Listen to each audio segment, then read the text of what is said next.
ഒരു കഥ പറയട്ടെ. ഇതൊരു വെറൈറ്റി കഥ കേട്ടോ, കേൾക്കന്നെ വേണം. ഒരു മിന്നാമിന്നിന്റെ ഒരു പാമ്പിന്റെ കഥയാണ്. ഈ മിന്നാമിന്നിയെ പിടിക്കാൻ വേണ്ടി നടക്കാണ് ആര്? നമ്മുടെ പാമ്പ്. എന്തായാലും മിന്നാമിന്നിക്ക് ഉറപ്പാണ് താൻ പാമ്പിന്റെ വായിലാവുന്ന്. അങ്ങനെ മിന്നാമിനി ചോദിക്കുന്നുണ്ട്, പൊന്നാര പാമ്പേ, അനക്ക് ഇന്നെ പിടിച്ചിട്ട് വല്ല കാര്യമുണ്ടോ? അന്റെ വയറ് നിറയോ? അത് പോട്ടെ, അന്റെ ഇരകളുടെ ലിസ്റ്റില് എന്റെ പേരുണ്ടോ? ഇതിനൊക്കെ പാമ്പ് മറുപടി പറഞ്ഞു, ഇല്ല എന്ന്. എന്നിട്ട് മിന്നാമിനി ഭയങ്കര സങ്കടത്തോടെ ചോദിക്കാണ്, എന്തിനാടോ പാമ്പേ താൻ എന്നോട് ഇങ്ങനെയെന്ന്. അപ്പൊ പാമ്പിന്റെ ഒരു മറുപടി ഉണ്ട്, മിന്നാമിനി, നീ ഇങ്ങനെ ഇങ്ങനെ മിന്നി മിന്നി നടക്കണത് എനിക്ക് അത്ര അങ്ങോട്ട് ദഹിക്കണില്ല എന്ന്.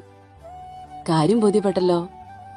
കാര്യം ഇത്രയേ ഉള്ളൂ, നമ്മളൊരാൾക്ക് ഒരു തെറ്റും ചെയ്തില്ലെങ്കിലും നമ്മുടെ പുറകെ നമ്മളെ പിടിച്ച് തിന്നാൻ വേണ്ടിയിട്ട് ഇതേപോലെ ചില ആൾക്കാരിങ്ങനെ നടക്കണുണ്ടാവും.